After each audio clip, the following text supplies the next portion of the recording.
It's time for the Voice of Reason podcast.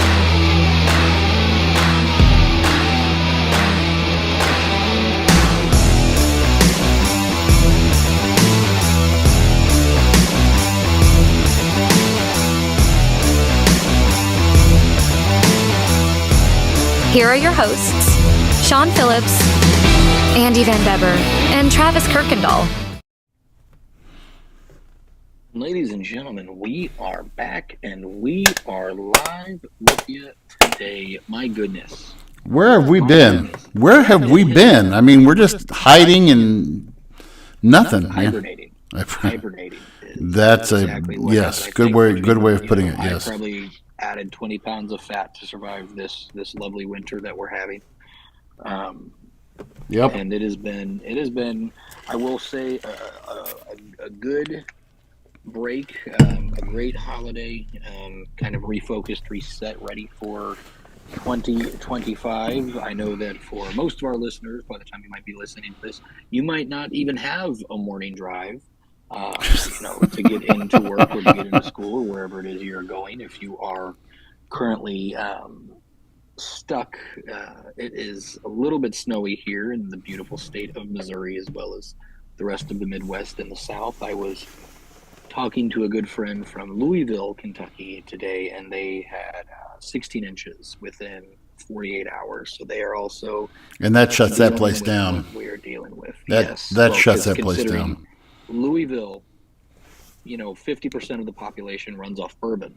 So if you take bourbon and you mix that with icy and snowy conditions, it actually makes the driving straight. Yeah. If you're drunk driving on snow, it actually balances it out to where you can drive. Yeah, that's that. Yeah. So that's fantastic. I got a text from I'm sure you've seen it I've seen it on Facebook. Somebody who was a genius at Photoshop did a picture of him going down the road, and looking out the front windshield, and you see one of those Imperial Ice Walkers off in the distance. And he's like, man, this is my commute to work today. And I was like, that's so funny. I was like, that's great.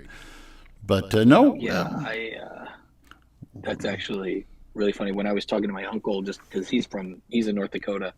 And, oh, God. They are currently just dealing with cold. They haven't had snow yet. And he's a big Star Wars fan. So he sent a picture of the ice monster that attacks Luke in the Empire Strikes Back. This is me right now with a Guinness. Oh, man. Sounds about right. That's where I'll be here in a couple days. So it's. Yep. And call me crazy.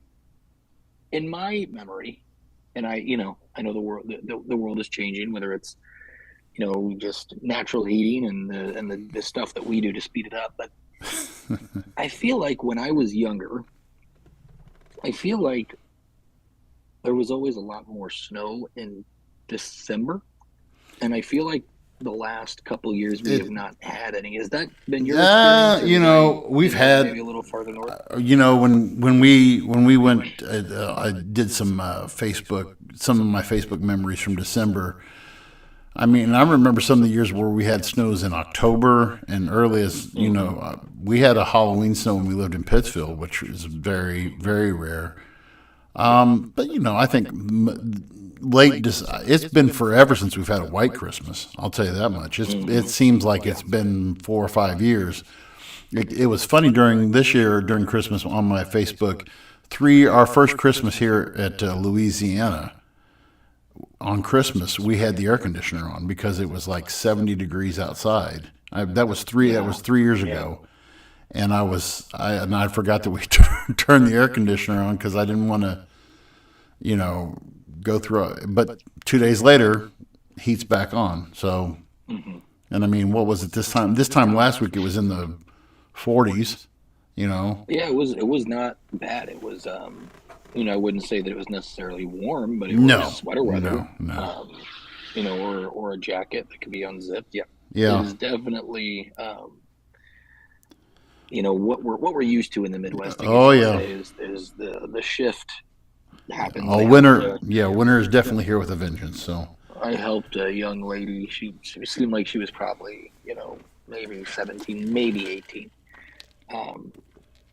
stuck in the snow. We were in Wentzville. We had stopped for lunch, and as we were leaving, this is not a hill, but there was still enough snow just on that, on the leaving the parking lot from where we were at to get onto the main road where she couldn't get. I think she had like a Nissan, just like a sedan, and couldn't get out. So I had to I got out because we weren't going to be able to get around her. So I got out of the car and I used my hands. They froze and dug out the snow from her tires.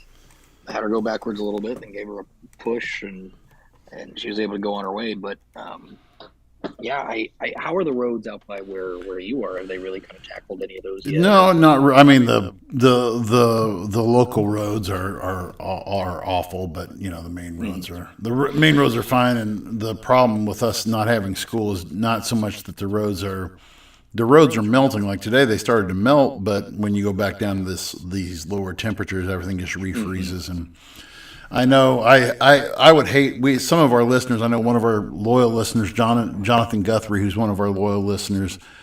He's an over-the-road driver, and I could not even begin to imagine being a truck driver in this kind of weather. I have a hard enough time. I would be terrified. I'm glad I'm done with my trips right now for bus driving, because there's no way I would take a bus on our county roads. But it was a necessary mistake. The other day when the snow first started, I had to go out. We needed to get my daughter's seizure medication prescription picked up. We forgot it the day before, not even thinking. Stopping at Walgreens, so I had to go get it. And getting to Troy was still rough, but it was getting back. When I say I had to pull over twice to re-clear the windshield, because it was cold enough to where even if my windshields were going, the snow that was on there was melting, and then refreezing, and the visibility, I had none. So it was pretty sketchy, but I ended up making it back, and here I am, as you can see, in one piece, and the vehicle wasn't in the ditch. But it's always funny because I still do have a California license plate on there, so I'm pretty sure that a lot of people that were looking at it were like, what is this jackass doing out here? And also, there's no way he knows how to drive out here. So little do they know. Little experience in the art of driving in the snow. So, man, we have had. I tell you what, we've just had overabundance. We were talking before we came on tonight about which way there's about 1,000 different things, the different ways we can go.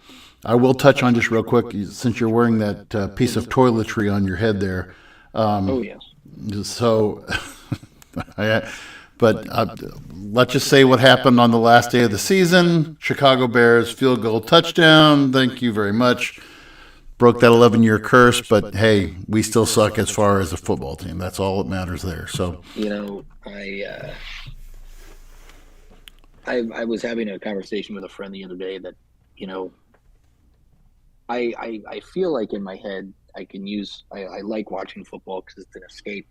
It is getting away from my problems in the real world. You're just like, hey, I can get away.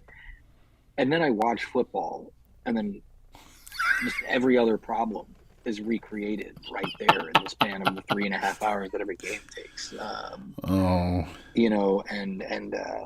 I have come to terms that I'm assuming that this weekend we are going to be bounced. We will be a one and done wild card team. Who are you guys playing? Who are you guys playing this weekend? The Philadelphia Eagles. Well, it depends which team shows up for both sides. Correct, but if I know my team, they're going to have a bunch of me's out there playing every single position. When it gets to important.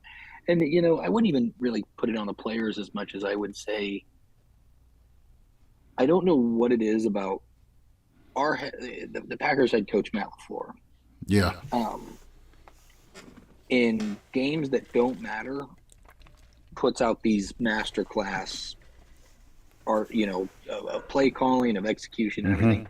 But anytime it's a good team, it's like he just doesn't know is right from left and up from down. Like, it is abysmal, the play calling in games that are important, in games that are against good teams. Like, you play the Bears, not a good team, but an important game potentially as far as seeding goes.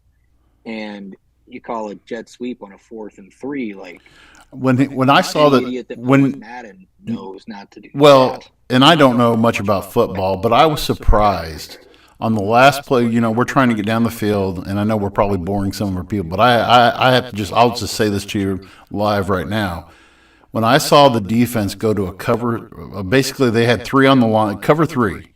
They ran that cut, Yep. and I was like, "You're leaving that much space. We're not going for a touchdown. We're going for a field goal. We're not going for a touchdown." And I was like, "We're in." And what they should have done is they should have told them, "Hey, if you're going to let them get there, let them carry you. Let them run around. Let them run around. Let them run. Let them run that timeout." Nope. No.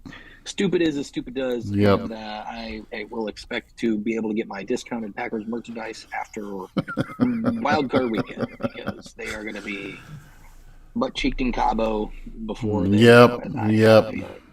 So well, we can. The rest of the world. Holy cow! Been kind of crazy as we are shuffling towards, the 20th as we get to. Mind you, I forgive me. This is pure ignorance. Is it very often that the inauguration falls on Martin Luther King Jr. Day? That's a great question. I mean, January 6th, and now we're January the 6th is January 6th is when they certify. Which yesterday they certified the results. Mm-hmm. It was originally constitutionally in the original Constitution. It was March the 4th was set as the day for Inauguration Day, and then it was the 20. I'm a government teacher. I believe it's the 22nd Amendment that eliminated. Yeah, it's the 22nd Amendment that eliminated what was called the lame duck period, because you had the election that would be over in the election that was to happen in November, with the Electoral College vote to be cast in December, with a certification on January 6th. Crazy. Yeah, and then you have that. Then you had that large span of time where if you're not the the incumbent, if you're a lame duck, then you just had that period of time where and we saw that with Hoover and Roosevelt, and then it was shortly thereafter that Roosevelt, they changed that so there wouldn't be that span of time. And I tell you what, Trump's doing everything he can to. I don't know.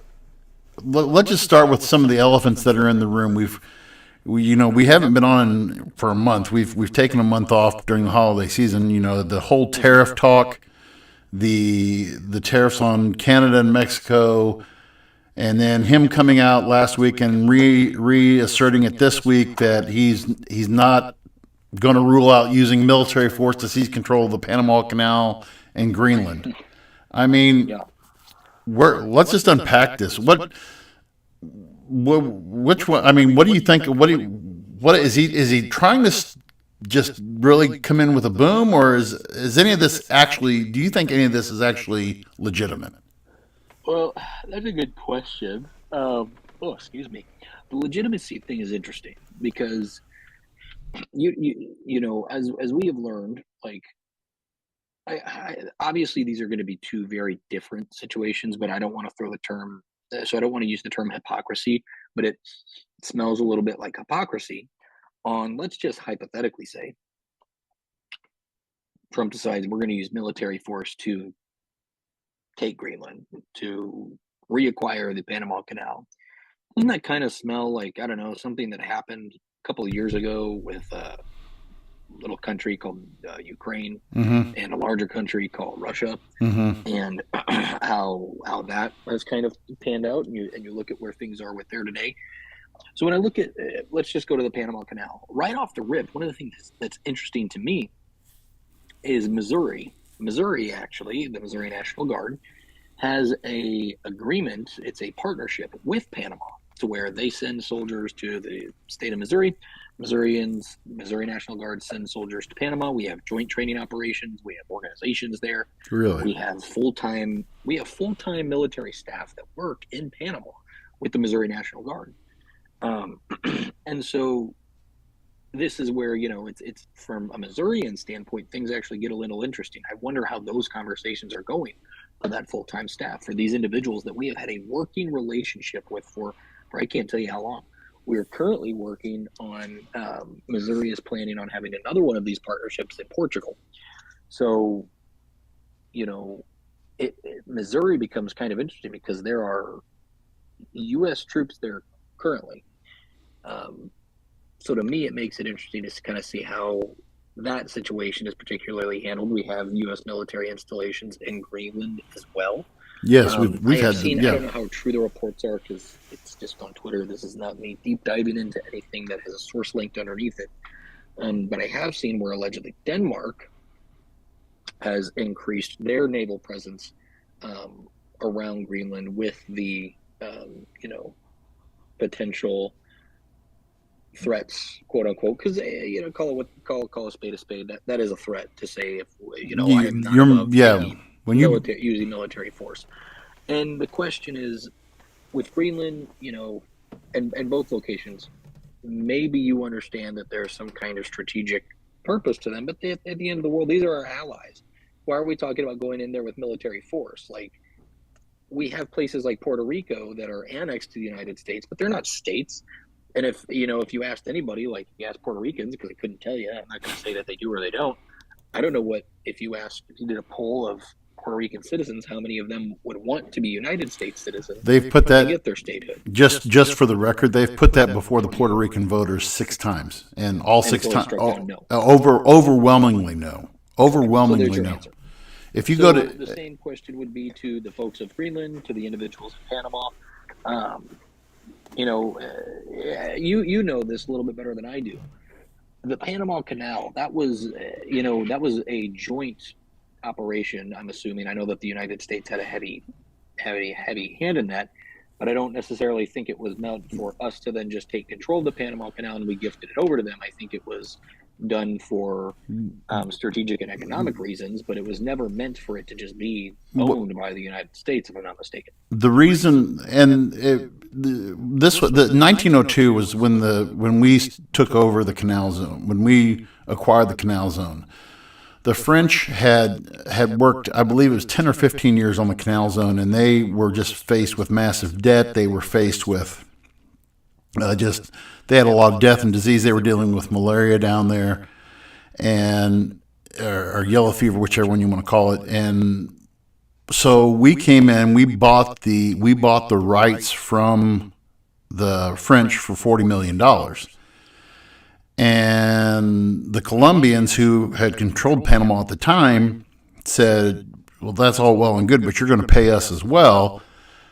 And Teddy Roosevelt, who was, that day's Donald Trump, if you will, his saying was speak softly and carry a big stick. And his big stick was the military.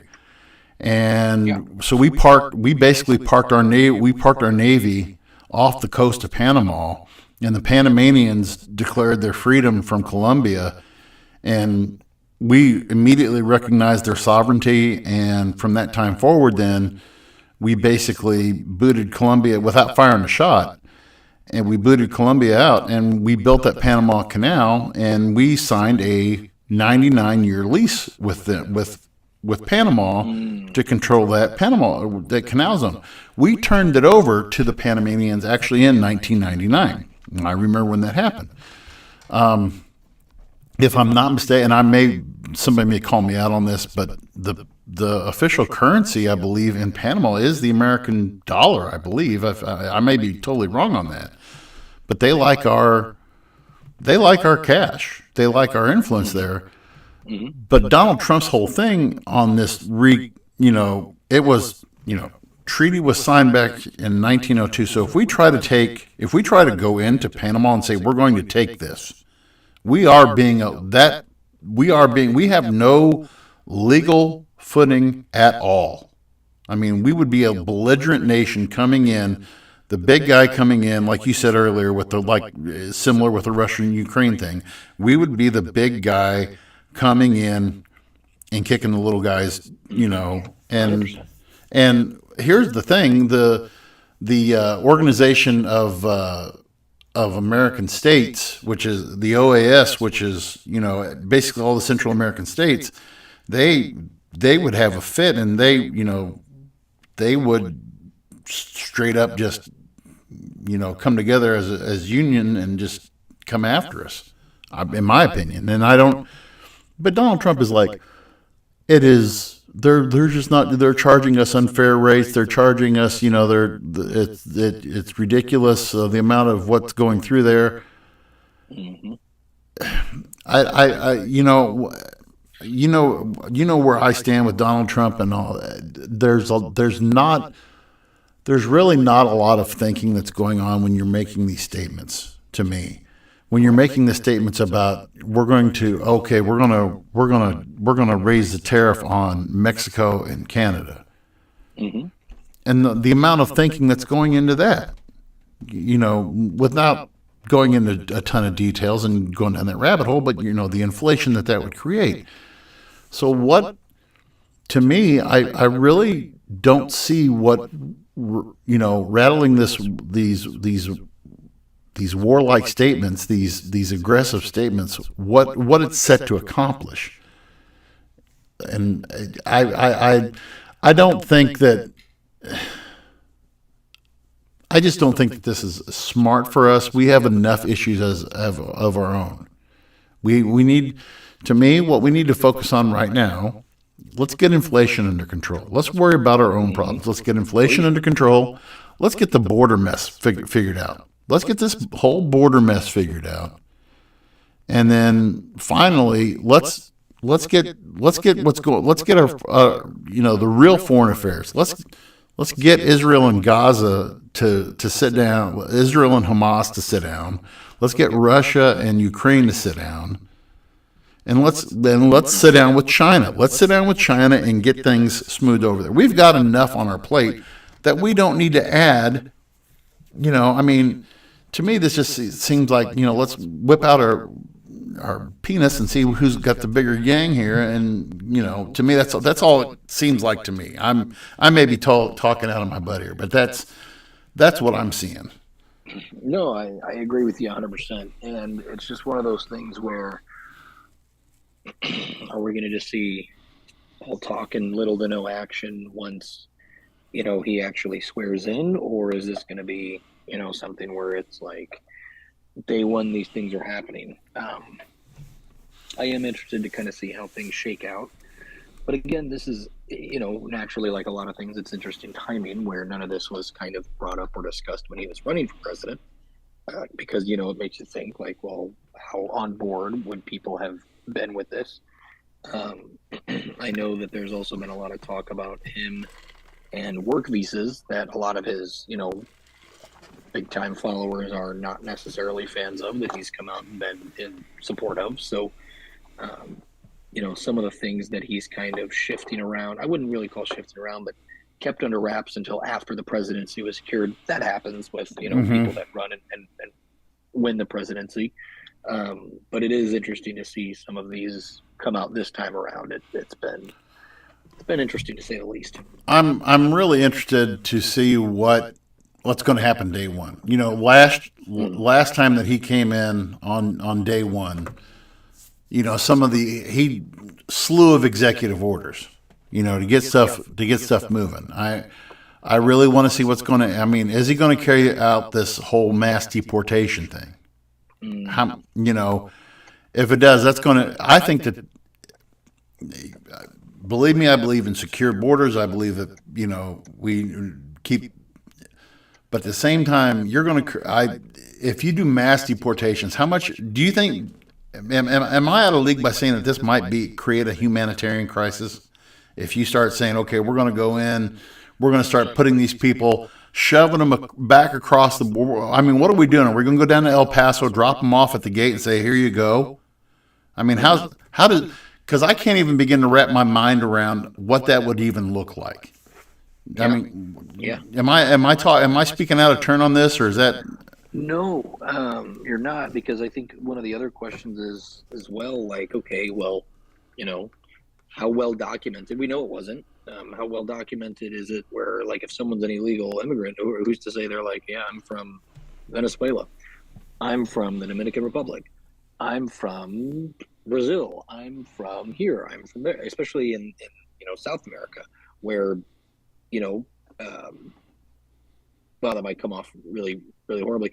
Where to your average fella, you might not know. Like if you're just a Midwestern white guy, you might not know the difference between someone from Colombia or someone from Brazil right off the rip. You know what I'm saying? So you go, okay, well, we have these millions and millions of people. How do we know where, it's not like we should be like, okay, well, you're from Mexico. Great. We've got a bus that's going back to Venezuela. You're just going to be on that one. That doesn't make sense either. Right. So these, and same with like individuals from across the pond in the Middle East that have come in. So there's quite a few, And I think people overlook that too, because a lot of these, I mean, like people who are here illegally aren't here illegally just from South Central America. yeah, We have thousands of people here illegally from Asia, from Europe, from the Middle East, and they come in through Mexico because they know that border is open, and they come in through Canada. Our Canadian, you go up. I've always, and I may sound like a moron saying this, but if you go up to North Dakota, you go up to Minnesota. If you've ever been to that part of the country, there's a lot of open range up there. And to me, I think getting into this country illegally would be a cakewalk. I think, 100%. one thing that I'm just irritated with though, like you said though, I don't know what this is going to look like. If you say, okay, you mentioned Venezuelans and Colombians. I mean, here in where I live at, we have a large population of Guatemalans, and all these kids might get all these Mexicans. There's more Guatemalans than there are Mexicans. We have and why? Because it's easier to get work visas from Guatemala than it is from Mexico, and and these people, they come here, they live. I mean, all of Stark had a policy that they would not. A lot of people say, "Oh, they hired a bunch of illegals." No, not when you're as big as business as what they used to be. But I really have a hard time seeing. Okay, Donnie. Okay, tell me how. Okay, first of all, who's going to do this? Are you Sean? Are you going to? Or is this going to be a National Guard thing where we're going to call in the National Guard, and we're going to start, and that's the other thing. How are you going to start this process? Are you going to start going down the rolls and just checking? Okay, if you're a person of a different national, are you just going to start picking people up off the street? Are you going to, how do you have this information? I mean, I know they have the, what is it? The USCIS, who we went through to get our kids to come to America from. You're registered, you have the papers, you have all the stuff. But I mean, is it going to get to that part where they say, okay, where are your papers at? We need to see, and that sounds really, believe me, I am not saying I'm against deportations. But I am saying you really need to think this through. When you're on the campaign trail, you can make that saying, I'm going to do an executive order day one we're going to do mass deportations. You really got to think this thing through. It was easy for Donald Trump to say, I can,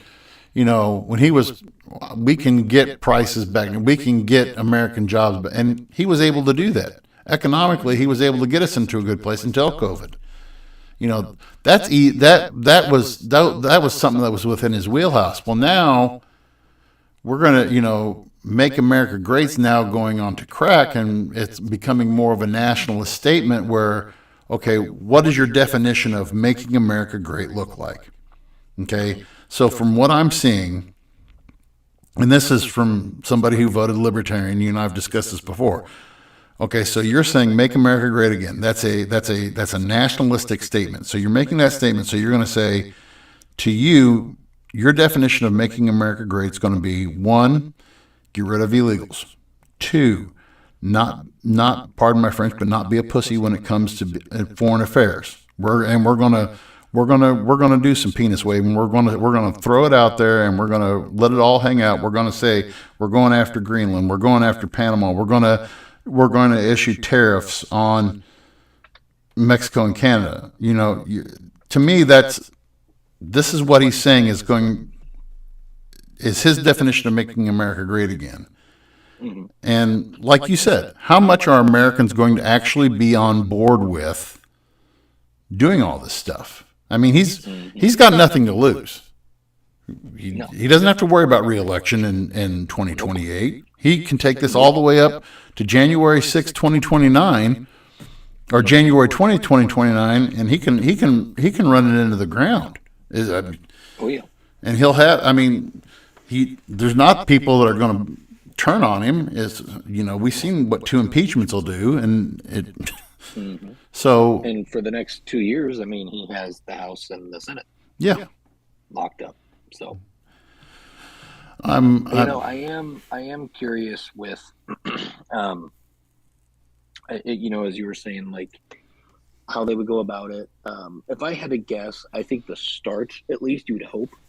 I think the start would start with the prisons. I think that's where we would see the first wave. But then again, I'm with you. Like that also can create a lot of troubles for wherever these individuals are getting deported to. Like if you take bus loads, fleets of illegal immigrants who have broken the law, and you drop them off in Tijuana, you drop them off, somewhere in Mexico, you pass them off, like, what does that do for Mexico? What does that do for wherever you place these people? So that'll create some interesting. I'm with you. Humanitarian was the crisis was the right term to throw in there, because it wasn't one that I had really thought of. But you make a lot of very good points on what that would potentially look like. Well, if you go to, so I just brought up the USA.gov site. Understand the deportation process. Deportation is the process of removing a non-citizen from the United States for violating immigration law. The U.S. may detain and deport non-citizens who participate in criminal acts, are a threat to public safety, or violate their visa. Okay. A foreign national may be held in a detention center before trial or deportation. After a non-citizen is detained, they may go before a judge in an immigration court during the deportation process. In some cases, a non-citizen is subject to expedited removal without being able to attend a hearing in immigration court. Expedited removal may happen when a non-citizen comes to the United States without proper travel documents, uses forged travel documents, or does not comply with their visa or other entry document requirements. So what that says to me, and I mean, this was last updated on September 27, 2024. So even before you don't, according to this, you don't even, if they can expedite, if you came here straight illegally, you didn't have the proper documents, you didn't have, you're done. So, I mean, there's not really a due process thing. And it's not really even saying what happens when someone is deported. The majority of removals are carried out by air at U.S. government expense. Others may use a combination of air and ground transportation. Foreign nationals who have committed nonviolent crimes may be subject to rapid repat, whatever that means. They can be released from prison to voluntarily return to their country of origin. So, to me, that's going to be interesting to see how that works out. Now, I want to kind of move on to this. We talked a little bit about Greenland and the Panama Canal. What are your thoughts with this whole thing? With Travis and I touched when we last were on. Travis and I were on and everything. We touched a little bit on the whole tariff thing. How serious do you think that Donald Trump is about carrying these tariffs out with the USA and Mexico, or with the Mexico and Canada? I think the way that he is talking, and it's going to be, He's saying it's going to be a thing right off the rip. I think realistically, um, I don't necessarily know if it's possible right off the rip. But I will say I think, well, with Canada specifically, Mexico, again, I don't know because we talk about not necessarily making Mexico happy. But if you're Donald Trump and you go, hey, we have these mass deportations, we are about to send back 15 million undocumented Mexican people back to Mexico. Okay, if I'm him and I want cooperation of some kind on, the half of Mexico, instilling a bunch of tariffs aren't necessarily the way that I want to go about it because they might just tell him to go F himself. Like, Right. we're Right. good. And you take the same thing for the Canadian government. There's a very good chance that Canada might have now that Trudeau is stepping down, See you later. could Yep. have conservative leadership. And if that is the case, I don't necessarily know if imposing a big old tariff and causing trade to be disrupted amongst Canada and the United States. It begs a couple of questions on how exactly they're going to go, how he should go about doing that, especially if he's trying to be in good graces. These are our north and south neighbors, so these are individuals that we do a lot of trade with, and again, like you piss Mexico off with these tariffs, they could, they're not really doing a whole lot to stop people from getting over anyway, but they will not. I promise you, they're not going to make it harder on individuals to leave if that's the case. So I will be. I mean, I don't necessarily know. He talked about how it was going to be immediate.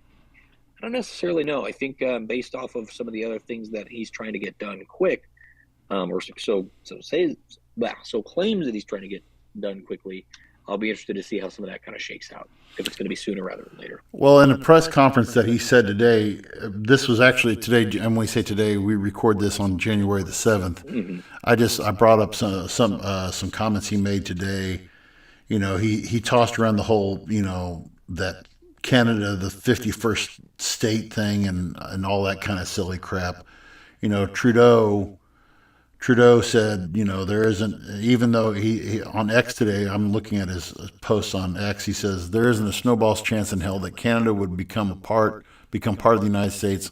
Workers and communities in both our countries benefit from from being each other's biggest trading and security partner. And that's true.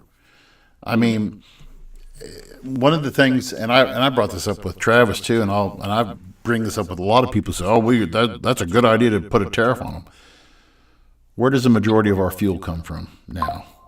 It comes from Canada, that Keystone Pipeline. Yep. That's where that's what that was, Keystone Pipeline. When things went sideways with Venezuela, however, geez, it seems like it's been now. A minute. It's been forever.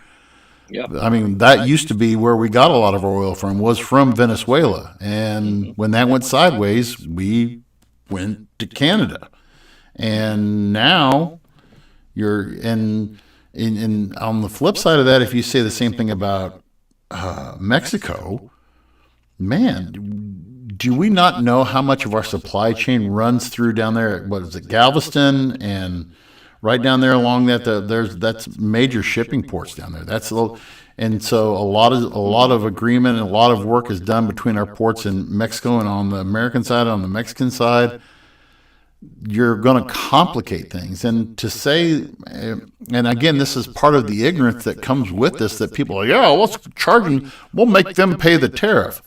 The American consumer needs to realize they're not paying the tariff. We are. We, the consumer, will pay that tariff. We'll pick that up in our cost of everyday goods.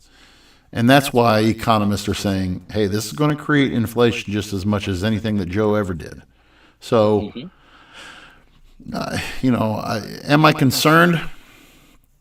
There's no, in the end, and this is me as a Christ, you and I both as Christ followers, we know in the end there's nothing we can do to impact what happens tomorrow.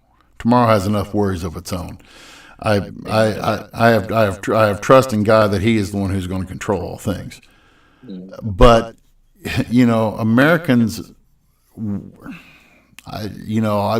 have a lot of problems and we have a lot of issues, and I think that Donald Trump's focus, like I said earlier, needs to be on these main issues, these main things.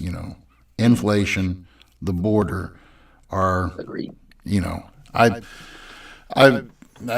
the last thing I wanted to touch on before we said goodnight was just briefly talk about these two attacks that happened on New Year's. New Year's Eve. Well, New Year's New Year's Day? I guess at 3:00 in the morning in New Orleans, and then when was the thing in Las Vegas? What was that? I'm going to say it was later that day.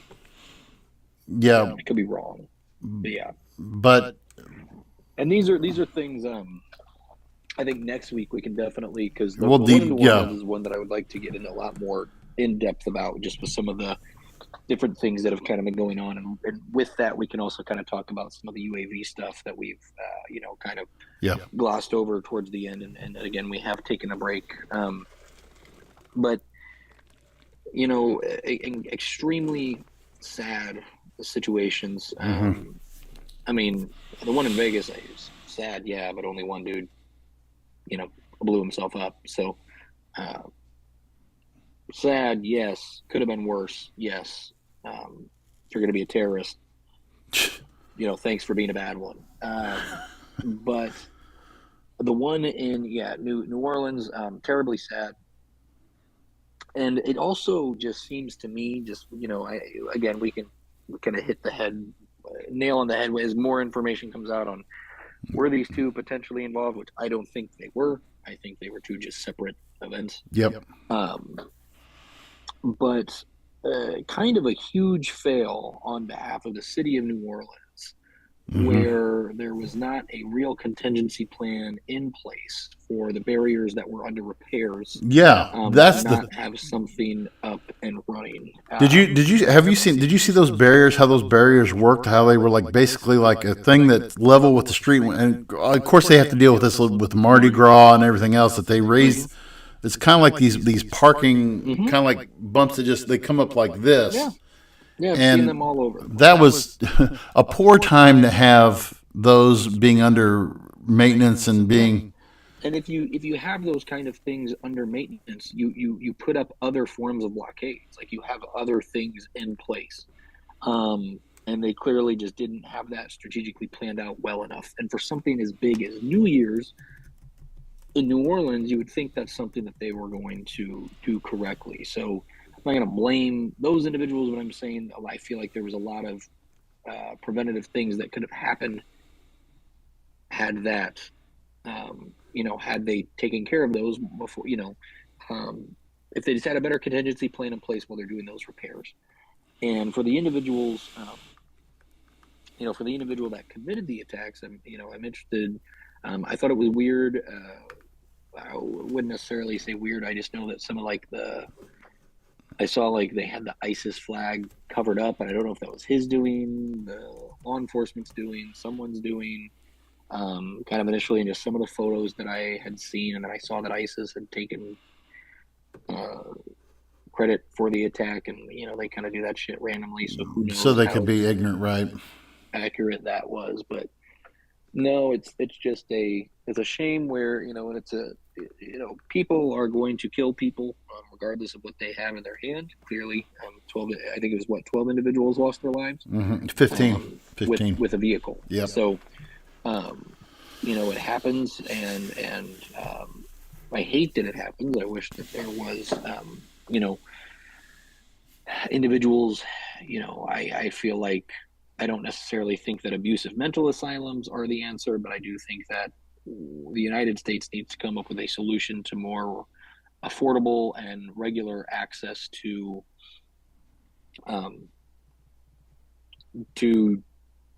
mental health care. Yeah. Even just to put it in perspective, I have TRICARE, some of the best insurance in the United States, bar none. It's amazing insurance. I can go to an ER, I can go to urgent care, I can go to anything, go to a doctor's appointment, get an MRI, and there's no questions asked. However, if I want to go to therapy, that is a referral. I need referrals for things like that. Specialty care, nope, can just go. Mental health screenings, and that's for someone that's a veteran. Now, mind you, I'm not going to act like I'm some crazy veteran that's seen all kinds of crazy shit. But the fact that there are veterans out there that Have seen it, right? In times of crisis can't just go and do the thing. They have to go get referrals from a primary care, which, if you know how easy it is to get to your primary care doctor on any given day, let me tell you.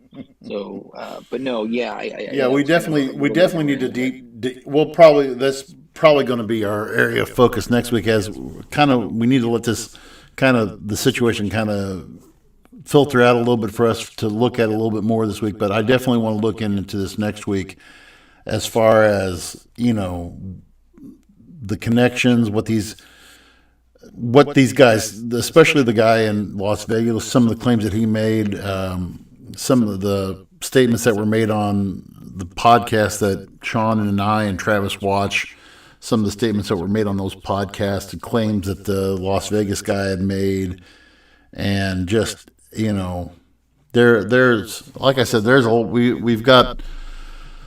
we have mounds and mounds of material lined up for weeks and weeks and weeks, and so, yay. Oh yeah, we are set as we get into the new year. And also, one thing too, we didn't get to it today, but I would like to next week a little bit also kind of talk about any resolutions you've had for this year and stuff like that, and because I definitely have a couple ones that are going well for me, and so I definitely like to kind of talk about those. But definitely, it's been great. I'm so excited to be back. I'm so excited to get to talk to you guys again, especially because there is a lot of stuff going on as we get into a crazy season. And maybe once the dust is settled a little bit, one thing that I know we talked a little bit about last year that I'd really like to get into is some of the historical documents of the United States. Yes.